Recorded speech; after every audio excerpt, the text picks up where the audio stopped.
I alone know, for I am the shadow.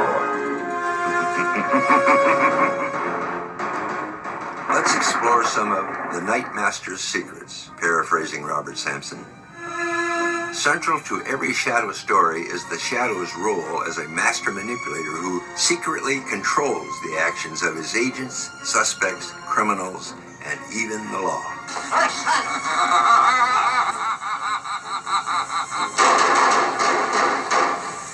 The shadow is nearly psychic in his ability to pluck truth from the tangled web of deceit. He has an uncanny ability to draw forth facts from practically no evidence at all. How does he do it? The shadow knows.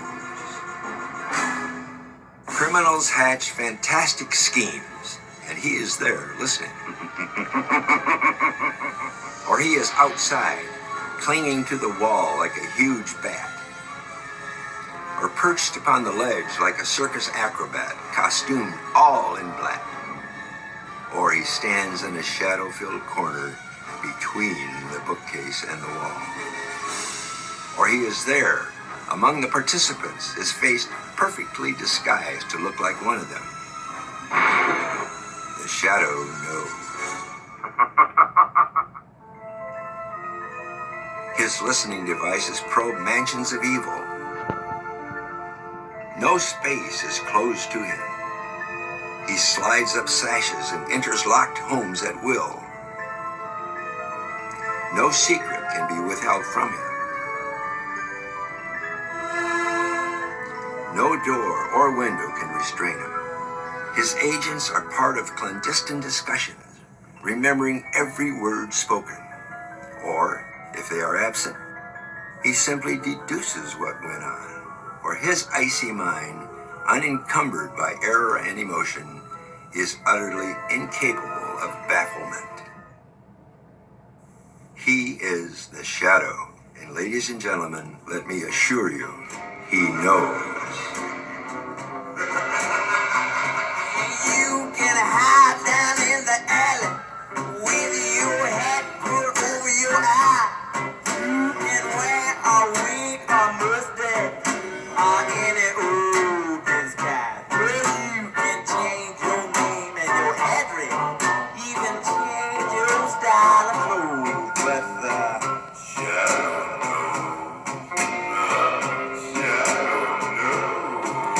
you thought you had me baffled. You thought I didn't know. But I know where you going, baby. Long before you go. You can't even snap your fingers or wiggle your toes without the shadow.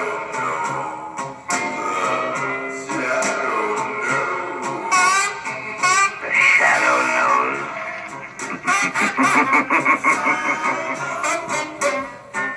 The shadow knows.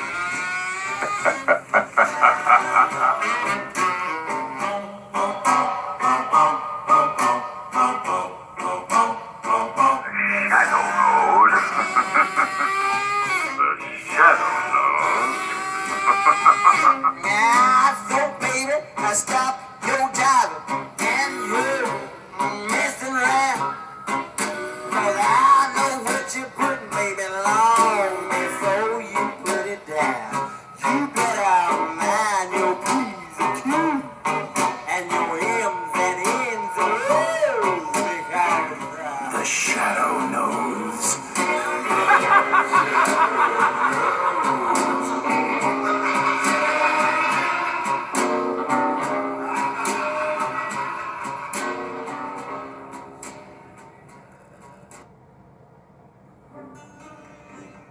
The Shadow Knows, the title of this documentary. Do you like it so far? You ain't seen nothing yet, because we're about to penetrate deeper into the Shadow's secret world than anyone ever has before. Here we go.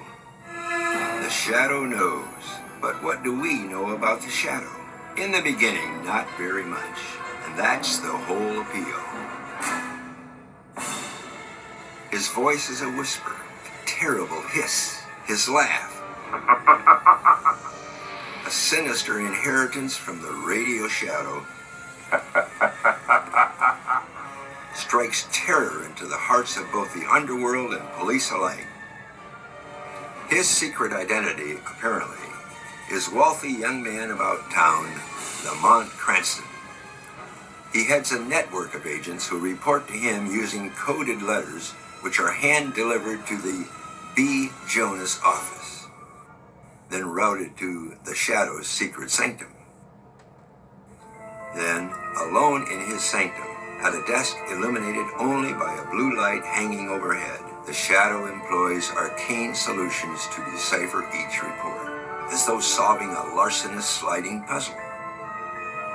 Beneath the brim of his slouch hat, his eyes blaze like twin fire points as he rearranges names and sentences, imposing order on chaos, transforming speculation into fact.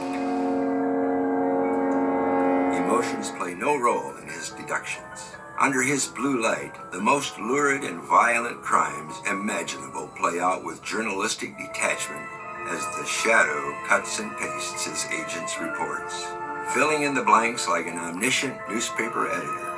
His mind is as clear as a diamond from space, and as icy. As they move under the blue light, we see that his hands are white, his fingers long. They behave like eerie creatures with a life all their own.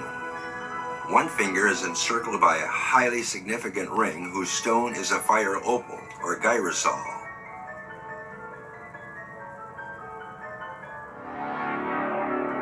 Flames of red, orange, yellow, purple, and even black seem to dance within this stone worn on the ring finger of the Shadow's left hand. This mysterious fire opal, taken from a tribal idol in the Yucatan jungle, is an indispensable part of Shadow lore and legend.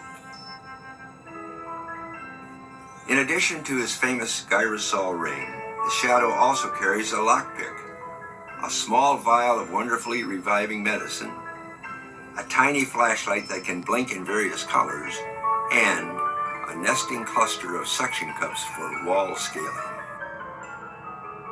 Like his creator, the Shadow was an expert magician, and Gibson incorporated many stage magic tricks into the series.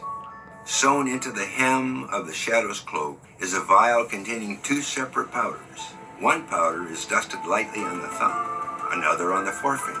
A snap of the fingers produces a loud, brilliant explosion.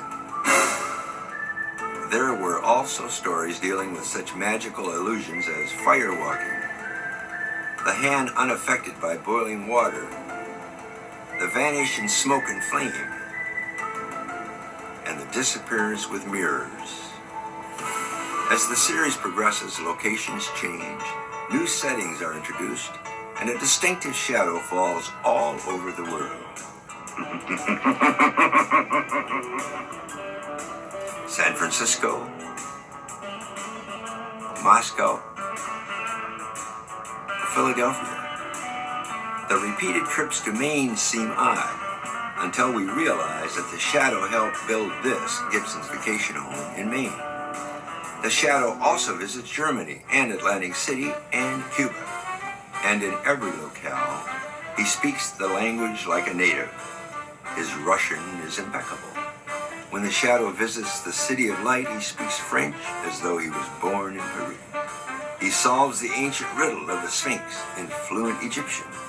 He seems to know every language. He even speaks Chinese.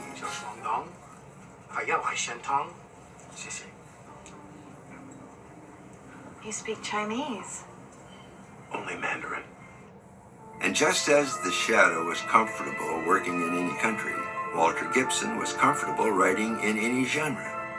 From old-school drawing room murder mysteries to hard-boiled crime adventures to science fiction, the ink flowed from Gibson's typewriter in a never-ending torrent.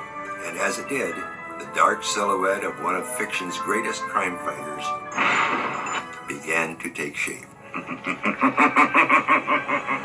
What did that shape look like? Don't miss our next exciting chapter, The Captured Shadow.